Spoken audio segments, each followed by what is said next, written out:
Welcome, golf fans, pursuers of knowledge and the almighty dollar. This is your golf guru bringing you the 122nd U.S. Open at the Country Club of Brookline. This is my MILLI Maker picks. Yes, I'm going to be focusing on kind of the builds and the guys that I'm going to be using for the MILLI Maker. Of course, you can use these picks on anything that's larger GPP, but I would not probably recommend so much on the cash game side. So that said, first and foremost, thank you for stopping by. I am going to go over all the analysis that I'm using to make these selections, and then I will summarize at the end my favorite picks. Also, I will be giving you my one and done in this show. So with all that said, let's go over and do some analysis and talk some golf. All right, so real quick reminder, this is the last day to get in my giveaway for the US Open. And what is it, you ask? I am giving away 5 random winners, $100 each. And all you need to do is, if you're not a subscriber, click that subscribe button. And if you are a subscriber, all you need to do either way is tell me down in the YouTube comments, who do you think is going to win the US Open? And if you do me the honor, click that like button. So again, last day, I will announce the winners tomorrow. To get in my giveaway, 5 random winners will get $100 each PayPal'd over to you. And all you need to do is be a subscriber. And if you're not, click that subscribe button. It doesn't take much effort at all. I appreciate it, and get all the updates on my shows. Okay, so if you missed the preview show, I'm just real quickly going to tell you the stroke gain analysis ranking that I'm going through when I create my model, and then I'm going to show you a smaller model that we'll be using for the pick side. But of course, ball striking is always crucial. Approach, you could sit there and play them 1A, 1B. Off the tee, we're going to need some distance, and hitting fairways is definitely a must. Around the green, it's going to definitely show up around these very small, slopey runoff greens, and there's a ton of sand. Putting is always crucial, but it's so hard to predict who's going to have that really good putting hour, but we could look at some good putters. And then last but not least, I got 2 proximity to the pins that I'll be focused on, 175 to 200 and 150 to 175. A lot of this is due to the length of some of these holes. We got some very long par 4s. Of course, you got a very long par 5, and then kind of a medium par 5. There's only 2 of them. And then bogey avoidance. Whenever we get into these majors, it's not so much about the guys that are making a ton of birdies, because that's not going to happen. It's the guys that can avoid the blow-up holes or bogeys. Okay, with that said, let's go jump over to Fantasy National. Let's talk about this field, at least from 7,000 and above, and I'll let you know who I'm going with and why. Okay, so I've hopped over into fantasynational.com, and always my quick plug for them is if you are looking to do some deeper analysis and looking for the best tool out there for golf, it is the one and only Fantasy National Golf Club. I highly recommend it. All right, today I will be focusing on DraftKings pricing, but of course you can use these picks on any of the formats that are out there, between FanDuel, Yahoo, whatever it is. And I've created a mini custom model, which you'll see here. It is focusing again on the key ones, which would be ball striking, approach, off the tee, around the green, bogey avoidance. And then here I threw in fairways gained, so you could see over the last 24 rounds. Now, it's kind of funny. I just heard recently that Koepka's caddy and also I think coach mentioned a few of these guys that these are some of the more generous fairways, funny enough, for the U.S. Open they've seen. Now, again, that's comparing other U.S. Opens.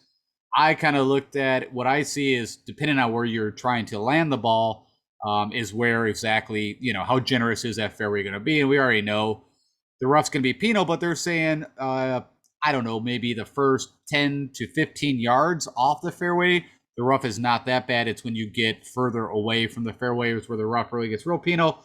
So a little bit of that's coming into my decision making. Also, what you got here is recent results. Now, I do have to give a heads up on the tournament history. What I've noticed, for whatever reason, Fantasy National does not have the 2021 record. Now, it says here that Justin Thomas had a T8, but that's actually, I believe, 2020. And how you can really know is when you look at Rahm, under 2021 is coming up as a T23. Of course, we all know he won at Torrey Pines. So that is what first caught my attention. So when we go through these guys, I will pull up their U.S. Open history. This is their history pretty much from 2020 back.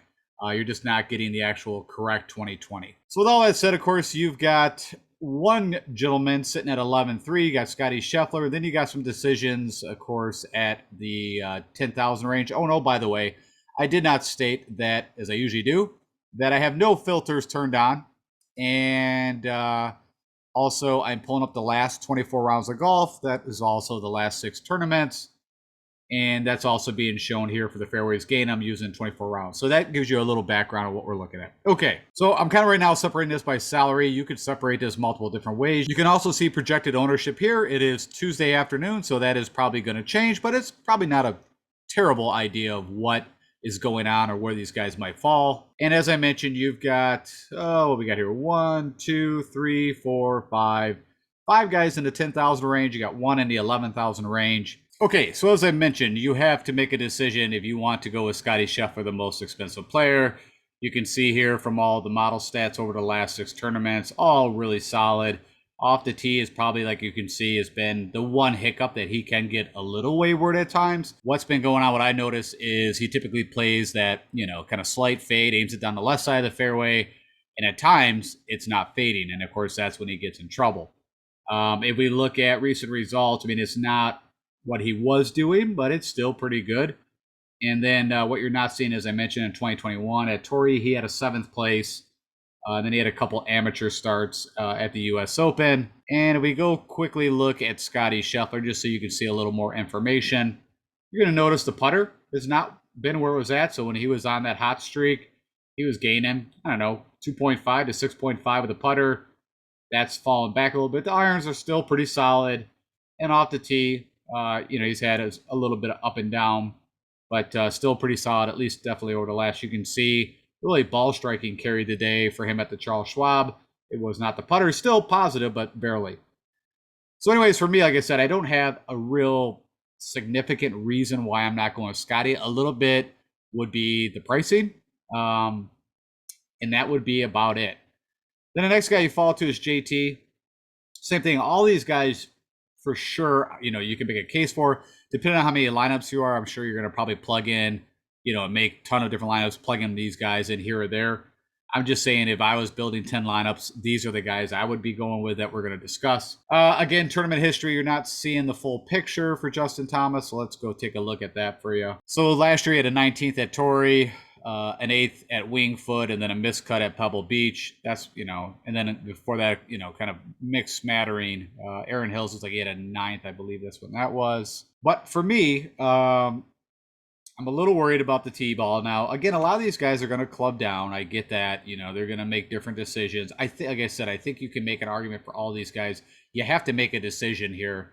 And the guy that I think is in the best form and that I'm going to lean on is Rory. And I don't think that's a shock. I think he's going to be pretty chalky. You can see that 18% projected ownership. You can say, well, why not Rahm? Again, I feel like Rahm's game is just not been there except for the Mexico Open. You can see what he did at the PGA. The Memorial, he kind of made a comeback as the tournament went on. And of course, you don't see that past winner, but he's had pretty good showings at the U.S. Open. I again, the around the green and the putter is probably what makes me, and I don't have the putting stats up here, but we can look at it real quick also for Rahm. I'm going to spend a little more time on the upfront guys just so you can see the information. So I mentioned, of course, he had that real issue with the putter here back a little later in the year. Then gained 3 at the Mexico Open, lost at the PGA Championship, which was bent, and then gained a bunch at the Memorial, but struggled a bit off the tee. Again, you can make an argument for multiple reasons why you want to play Rahm. I get it. I'm just a little worried about what might happen with the putter and around the green. Not so much at all with the ball striking. So again, right now, Rory seems like he's really found his game. I mean, you can see this. Everybody sees this, what he's done, recent results, everything, a 2nd, a 5th, and on some very tough courses with some tough rough. The guy is playing some of the best golf that I've seen in a while. And let's go pull up what he did last year. I don't think it was nothing to write home about it. Yeah, so he's at a 7th, an 8th, a 9th. So it's either, funny enough, you could look like it's either a miscut or he's top 10. You can make some arguments there where you could say, well, he just won, and we all know, but I don't really feel like he's going to have a hangover from the Canadian Open. What is exciting me, and of course, I don't expect him to gain 6 strokes with the putter, but it seems like out of the last 3 out of 4, he's really gained some confidence. He's talked about it with him and Brad Faxon on what he's been kind of taking the technical aspect of putting out and more of kind of the feel and the read. And I like that, kind of back to what he used to do in his younger days. So for me, I'm going to go with Rory out of those top, five guys, we'll say, just top four.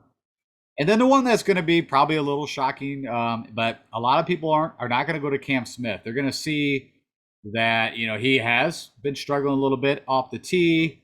His irons maybe haven't been as firing, but I have no issues of going back to Cam Smith. And the reason why is these greens are so small. You're going to need what he can do around the greens. You're going to need that putter. And it's kind of funny now. This could be a total quinky dink, but check this out. All right, so if we go back all the way to the summer, he'll have 2 bad rounds off the tee, and then he'll do well. And then he has like a couple bad rounds, and then he'll have 2 good rounds. And he has 2 bad rounds. We don't know what he did at the Masters, but then he has 2 good rounds, and then 2 bad rounds. So it's pretty weird how that has worked out from off the tee. I feel like he'll also club down a little bit. The irons have still been pretty spot on. I don't have an issue with that. And this is an anomaly. Now, if you watch the PGA Championship quite closely, as I did at Southern Hills, he got the worst breaks I've ever seen when it comes to putting on how many lip outs, and that is not going to be sustained. I mean, he will get back to, he might not gain 6 strokes with the putter, but I would guess on average he gains about 3 strokes with the putter, typical. So we just need the tee-ball, and of course he's going to be probably clubbing down too. So I feel like I'm going a little bit against the norm. This is, again, a MILLI maker pick. Is to get some differentiation up here on top.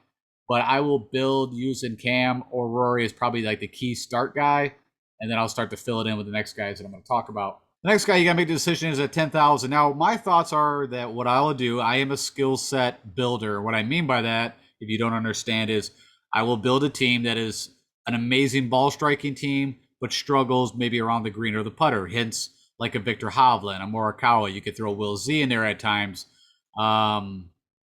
You could throw an Aaron Wise. Like, there's certain guys that are just amazing tee to green, but we know that the putter and around the green is not their strength. And then I'll build, a grinder if you want to, like a Patrick Reed, a Cam Smith.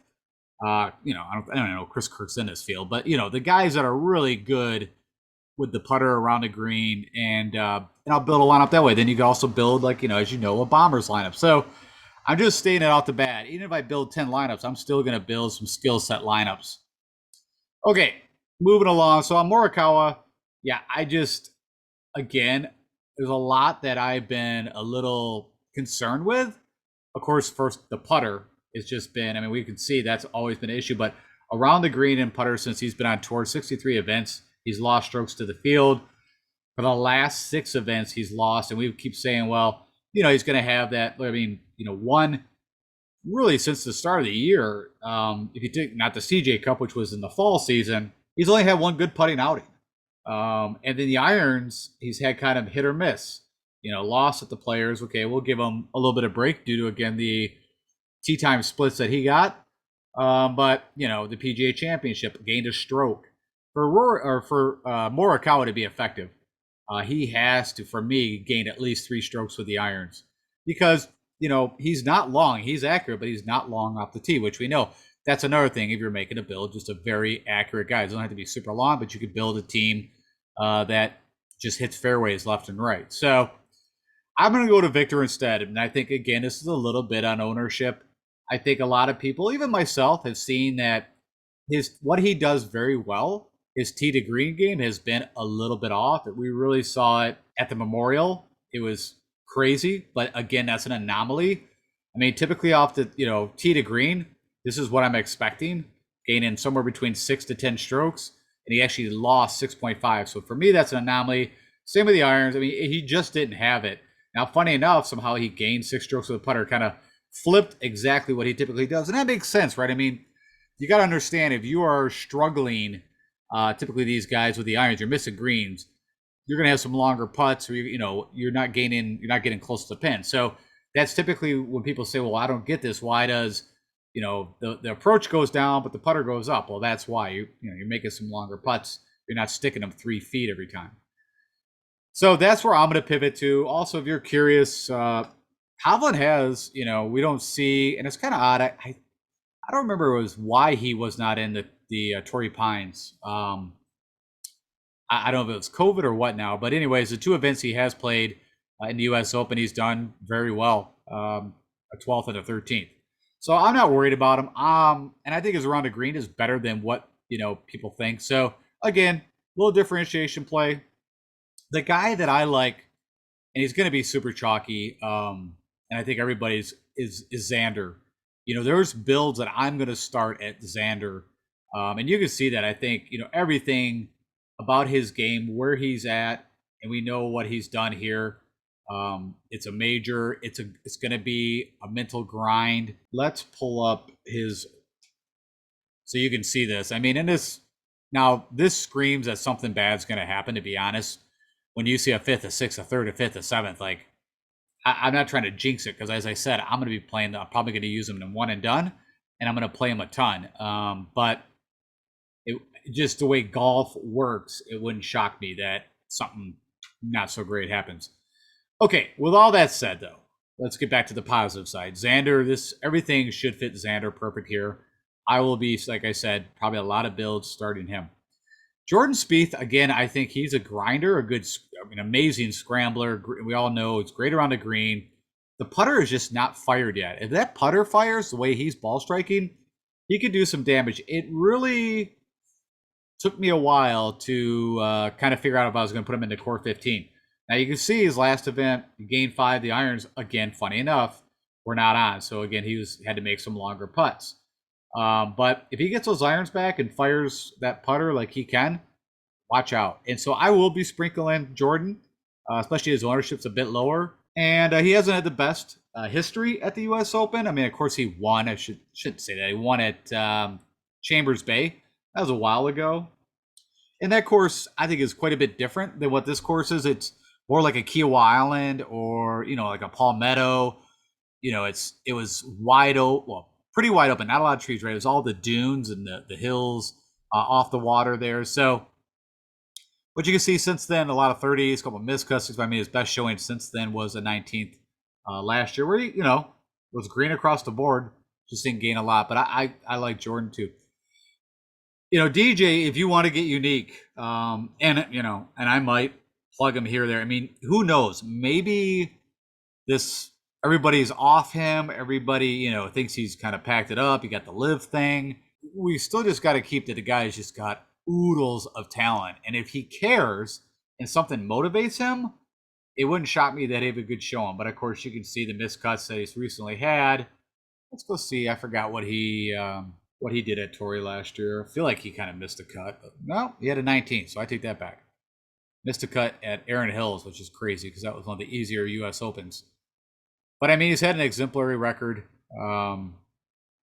It is DJ, and you are going to get him at a discounted price.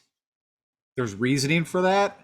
And you're going to get him at a crazy discounted ownership. So, I will take a flyer. I mean, I might build an all live team where you got the Louis and Patrick Reed. Definitely not DeChambeau. I think he's broken still. Just hurt, can't play. So, anyways. All right, so the next guy that I'm going to fall to is Will Z. And you might say, again, hey, I feel like there's a lot, but you're going to see how this kind of works out. These picks, I do it so you can use them. Of course, I'm not giving you my cheapy plays. That's for tomorrow. But, so where you can use these guys as a lineup for 5. And then, you might have 6,500, 7,000 left, depending on how you do it. Will Z, like I said, when it comes to majors, the guy just shows up. And the guy is just elite tee to green. I also am going with that. The rumor is that you can go aggressive on this course. You can have an aggressive plan. We'll see how that works out, but I'm kind of excited about that thought process where the whole narrative all week from all of us was, no matter what, you have to hit the fairway or you're done. I don't think it's going to play out that way. Now, if we get rain, we'll see. And of course, we're also supposed to get some wind. You can see last year, Will Z missed a cut, but before that, he had a couple, maids at Torrey, and I believe that's Pebble. So I like Will Z. I'm not betting him yet, but I like him. Like everybody, I mean, Patrick Cantlay, I mean, again, if you want to get unique, you can see his ownership's a little higher than what I expected. We'll go click on him because I don't even remember. I mean, pretty decent. I mean, but for that price tag, you need him to deliver at least a top 15. So there you go. Last year was his best outing at a U.S. Open at Torrey Pines. But I also, you got to remember, that was POA in California. I don't know, man.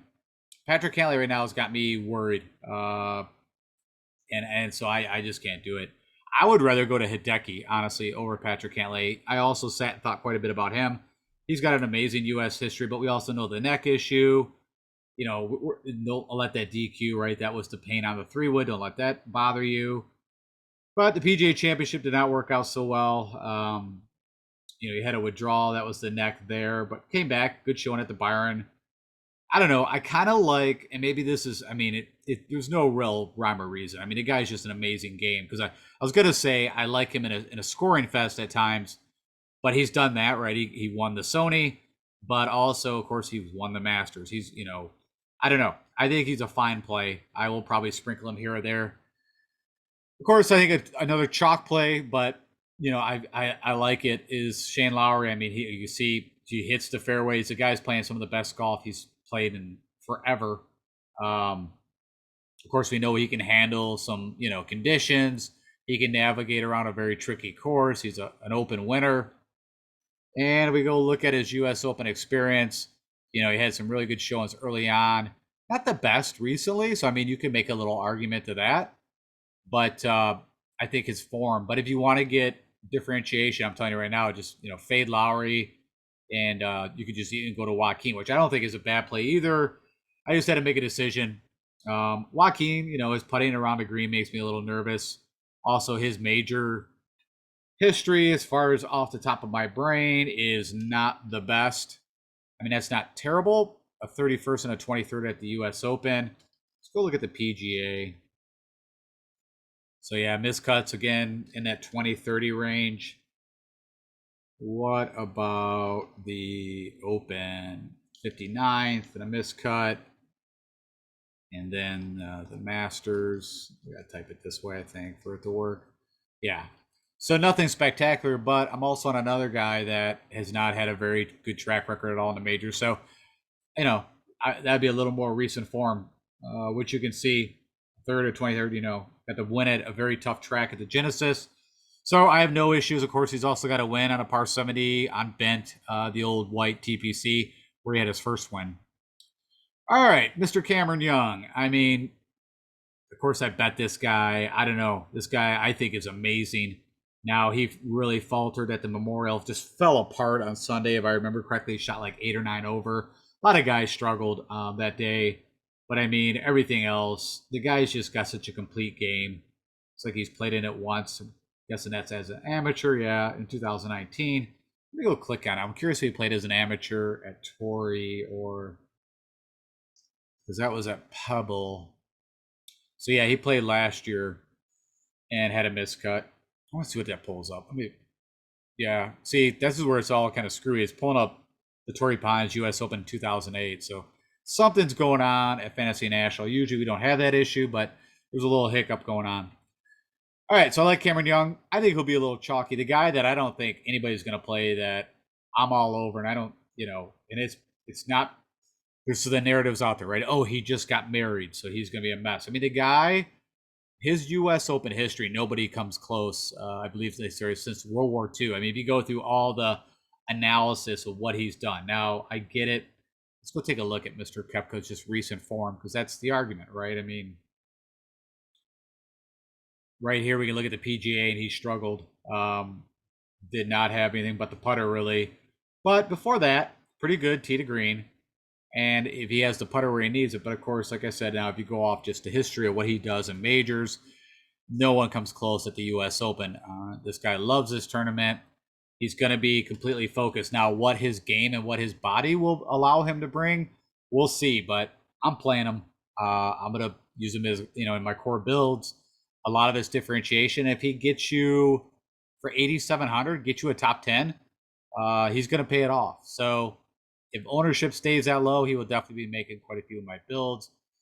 Billy Ho, you know, this again would go into the lineup of, if I was going to make a Billy Horschel lineup, I would go with guys that hit that 280-yard fade off the tee. So your Daniel Bergers, Billy Horschels, Morikawas, guys that are steady, also good, you know, ball strikers. And I'm not saying I'm not going to build a build with Billy Ho. Of course, he's got the win at the Memorial, feeling pretty good. But if you look at his major results, not the best. And so let's go take a look. We'll do that for him too. So you can see the U.S. Open. I believe that's his best finish in any major. It was a fourth back there. I think that it's been so long at Marion, which is an old school, original golf course too. So let's go look at the PGA. Yeah, so nothing really good to talk about the PGA. What about the Masters? Best was the 17th. And then we'll go look at the Open. Not so good at all. Just made a cut a couple times. So that's what I'm talking about. But hey, again, good form. You can see the last 6 rounds, everything's ticked off, hitting fairways. Guy's got a good short game. He can also get that Jordan Spieth luck sack going, and away he goes. I'd say like a Shane Lowry, everybody's going to be still riding Fitzpatrick. Of course, there's also the narrative of he won the U.S. Amateur here back in 2013. So he's also played here. I think he mentioned he's staying with the same folks that he stayed with when he won the U.S. Am, and he's visited them a couple times and played the course since. So, it's got course familiarity, but I mean, whatever that is. And what I mean by that is the course was definitely not set up the same way that he's played it, the last couple times he has. But with all that, he's been playing amazing golf. And again, if you want guys that are going to hit fairways, that's what he does, fairways. And when the putter's on, he had that one anomaly. What was it at the Memorial? And I told you, I picked him for the Canadian and said, hey, there's no way that's going to happen again. Recently, not going to go back to back losing 7 strokes with Fitzpatrick. So I think that was actually his worst putting ever. And funny enough, it was at the Memorial Jack's place. So I think I noted that before, which is just crazy. Okay, so Fitzy's in. Again, I told you I'll build probably a lineup with the fader guys. Billy Horschel, good putter. Daniel Berger, good putter. Probably like them both a little better on Bermuda, but neither here or there. Sam Burns for 8,300. How can I not? I mean, the guy, I know doesn't have a track record in majors, but he also hasn't bring this kind of game. I mean, he's got 4 wins or something crazy now. Let me go take a look at this because between him and Homa, I get it all confused. So yeah, he's got 4 wins, back to back to Valspar, Sanderson Farm, tough track, and then the Schwab that was probably the I don't know, kind of the one that kind of shocked us all a little bit. That comeback there. But yeah, if you want to know his history, let me pull up some of his major history for you. It's nothing to write home about. So he's made the cut once at the U.S. Open, played it 3 times. The Masters this year, he missed the cut. I think, I don't know why it's not coming up. I apologize. Got to go that way. So the Masters, first time he played it, though. The PGA, not bad, 20th and the 29th. So, you kind of hang your hat a little on that. And then the Open, only played it once and not so well. So, but give me that golfer that has all the skill sets. I'll be all over. Now, you could say the T-ball has been a little quinky, as you see that right here. But I don't have any issue. I think he'll get that figured out. Tony Finau, I'm going to jump on that train. I've seen this before with Tony. He gets in this kind of finally mind. It's major season, and, the FedEx Cup is coming. He's kind of rounding form. I mean, he had a good show at the Mexico Open. Of course, the Schwab, the Canadian. He's starting to make putts. I think, let's go look at this. I think he's gained with the putter last 4 events. Now, with Tony's game, you just need him to gain a couple strokes and, watch out. But, yeah, and then you can see he was in this doldrum for a while with the putter. So maybe, confidence, as we all know, if you play the game, I think confidence with the putter is 90% of what it takes. If you're confident and you get up there and you're like, yep, I'm going to make this, it's much better. And you can see, pretty chalky, both these guys. Kind of shocked that Homa's got this kind of chalk on him. I didn't even notice that. But, again, great form. The guy does not have a good major record, but there's no reason the guy has won on some of the toughest tracks out there. If you think of the Genesis at Riviera, of course, Wells Fargo now twice. And he won the Wells Fargo at Avondale Farms, which I would say is a pretty good correlation of this course. And I didn't do comp courses for this because I didn't think it was worth it. Yeah. Anyways, I'm all over Homa. Troll Hatton, that guy's a mental disaster. And I always said, like, that guy gets set, on tilt the wrong way and forget about it. DeChambeau is not healthy. Corey Connors, I might sprinkle him here or there. His game, he has been putting not too far from like a fee now. I think he has found a little something with the putter. Yeah, I mean, if you look at his last 5 rounds, he's gained out of 3, gained 5 at the RBC. A lot of that felt like it was on Sunday. We already know he hits fairways. Doesn't hit it long. You can see here, averages, I think, 290, 300 yards. It's actually gained a little more. He was around 289 for a while, but super accurate. Yeah, I don't have an issue with Corey Connors around the green. You can see that's the one kind of issue. And except for the Masters, he doesn't have the greatest major experience. But the Masters at Augusta, he shows up. So, all right, next guy I think again is going to be pretty chalky. Emilio Pierre, almost had his chance, of course, except for the 18th to win his first major. Actually, would have been his first tournament on tour. Actually, would have been a major. But he's everything I'm looking for, and I think he can grind it out. And for 7,800, I think a lot of people are going to play him. I'm gonna go. I like Aaron Wise, but let's take a look at him real quick. I feel like it's been done with a little bit of magic. I don't know. Yeah, this is what I mean. If you know Aaron Wise and you've been watching him for the past 3 or 4 years, this is an anomaly. Now maybe something has changed. Now the irons, typically good, and he's a great ball striker, but he typically does not gain with that. Let's go take a look. I mean, you can see not that long ago he lost 10 strokes to the putter at the Waste Management. More than that, he typically is going to lose strokes. So again, will I sprinkle him in? It's all depending on how many lineups. Right now, I think that would be the issue. Paul Casey, as I mentioned yesterday when I saw him, even on, I guess his name was just on the list, but of course he is withdrawn. I think he's just going to take like a medical year or whatever it is. And then Tommy Fleetwood, I'll play him. I don't have an issue. I think everybody's going to look at, past results in the Open, but he's had a couple miscuts. Playing great golf. I have no issues with Tommy. Just you can only play so many guys. I don't think Louis' game is where it's been.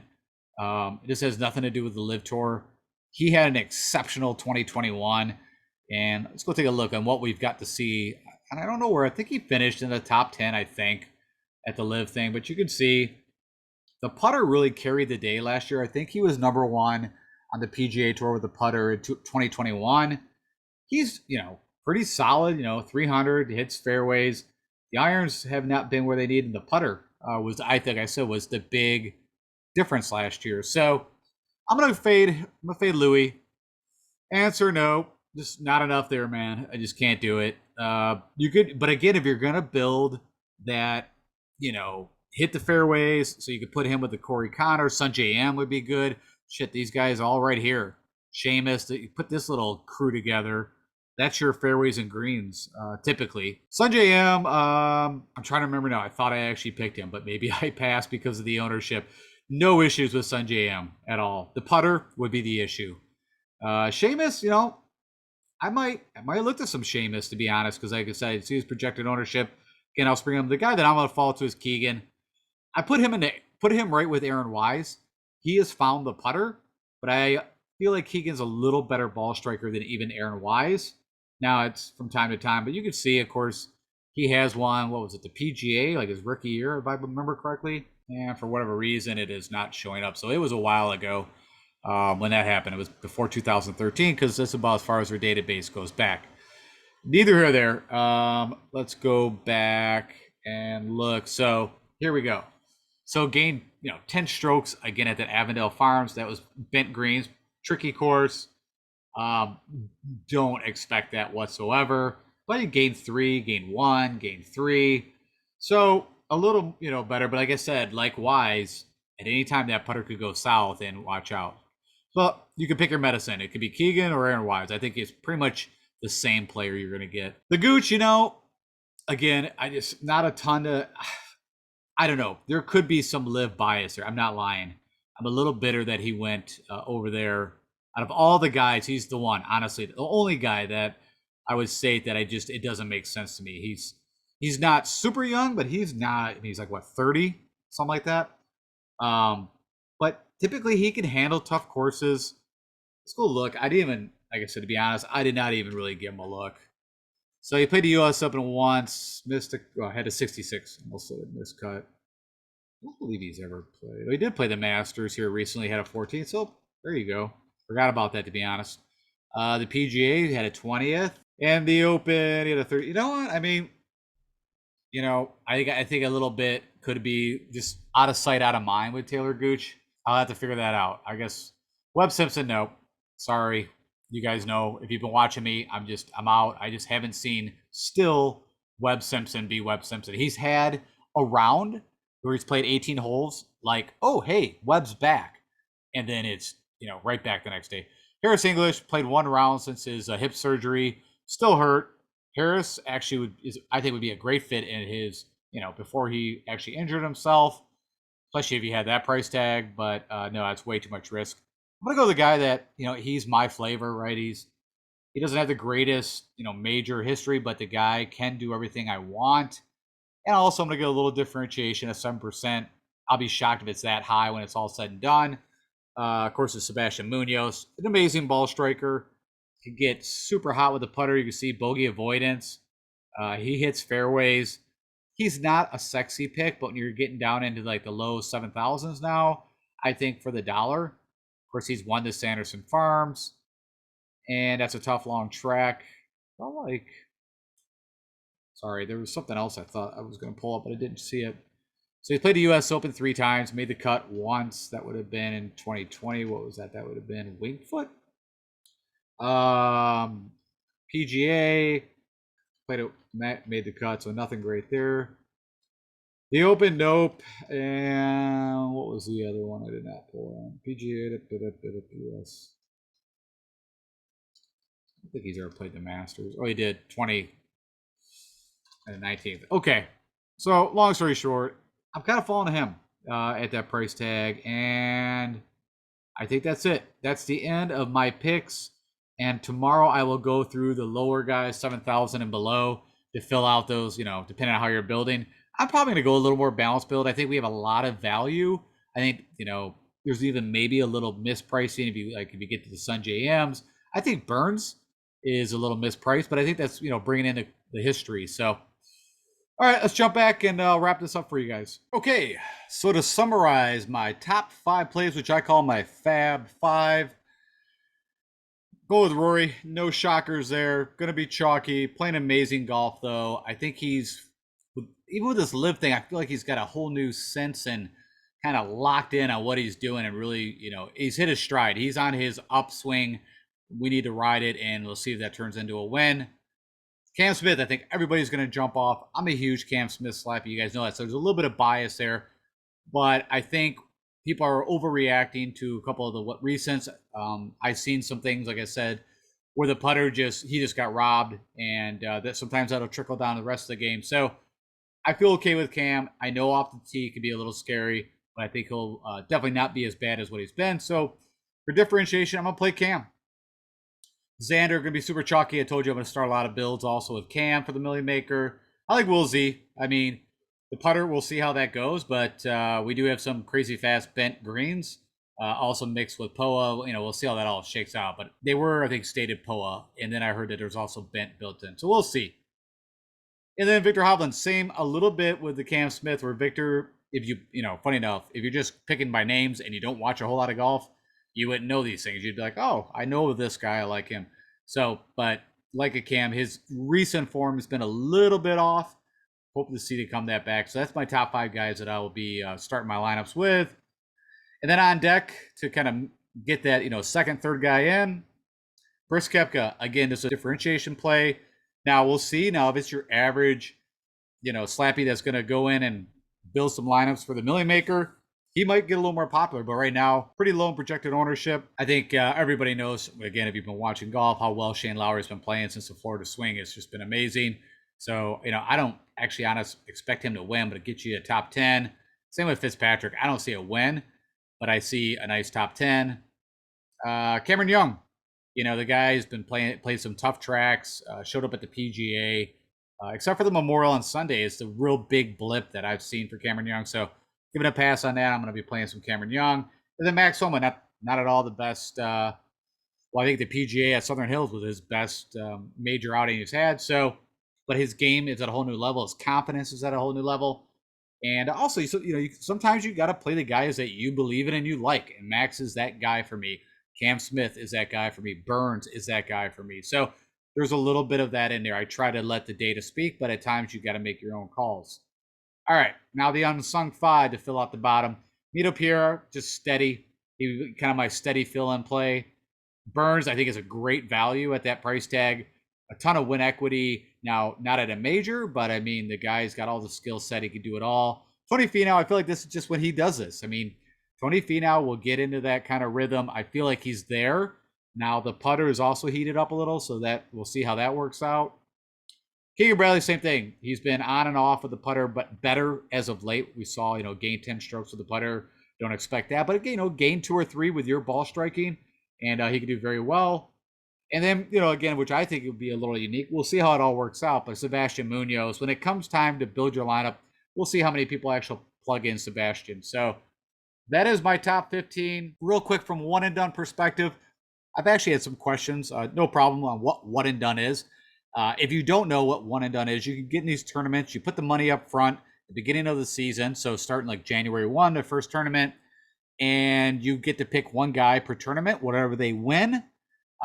You get that as in points, and at the end you don't get to use them again. So it's called one and done, because once you pick them for a tournament, they're burnt, and then you get to pick a next guy. So that's what one and done is, for anybody that might be watching this and didn't know what it is.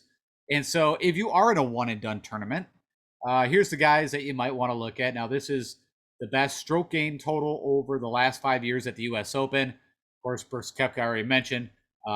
Second comes to Louis, and it's off by quite a bit. What is that? 8 strokes. Of course, Xander. That's the guy that I'm kind of leaning towards. You got Hideki, Paul Casey not in the field. I think Patrick Reed. I bet him. I kind of like him as a bet. I also, might plug him in there for a grinder. Of course, he's also talking about the Live Tour. You got DJ Live touring it. You got Ron Fleetwood, Brian Harmon. You see, I think it was his rookie year, but he almost had a chance to win. Of course, Rory, JT, DeChambeau, Harris English. Do not play him for your one and done. And Matthew Fitzpatrick. Okay, so with all that said, the 5 guys that I'm looking at, I only have a few of the. Well, let me think about this. I have 2 of these guys available to me, which would be Xander and JT. But if you got Rahm, of course, any of the guys at the top. I think Tony Finau. I didn't put a ton in here, but I think Tony Finau, if you have him available and you're trying to be a little, you got to catch up some ground. I don't think a ton of people will play him. Of course, if you got Scotty Scheffler, I mean, this is all, I think pretty self-explanatory. I think the more unique things would be if you kind of took a flyer like on a Lowry, a Fitzpatrick, a Finau, Brooks Koepka. I mean, if you're ever going to take the risk and you want to burn Brooks Koepka while you can and save these guys for the FedEx Cup, that's not a bad idea either. So, all right, that's it from that. And that is my show for the pick side. I hope that helps you out. I hope we do very well. Like I said, it's exciting. We only get 4 of these MILLI makers per year in the golf industry. So, play it, enjoy it, have fun. Remember, though, there's going to be, I don't know, not even look, at least over 100,000 entries. I think it's somewhere around 200. So you have to get unique. You have to build some lineups. We'll look at the lower guys. Of course, if you want to get crazy, when we get down to 6,000 range, there's some unique ideas we can look at there. All right, guys, click that like button, subscribe. Tell me who you think is going to win the U.S. Open, and you could be entered into my drawing. I got to do that tonight. I will announce the winners tomorrow on my Before the Lock show, where I'll go over the projected ownership. We'll talk weather, pressers. I'll give you my 5 top cheapie plays. Anything else that I can think of, I'll let you know. And hit me up on Twitter to get all the latest information to make sure you don't have a guy that is withdrawn and still in your lineup. All right, guys. Take care. Talk to you tomorrow.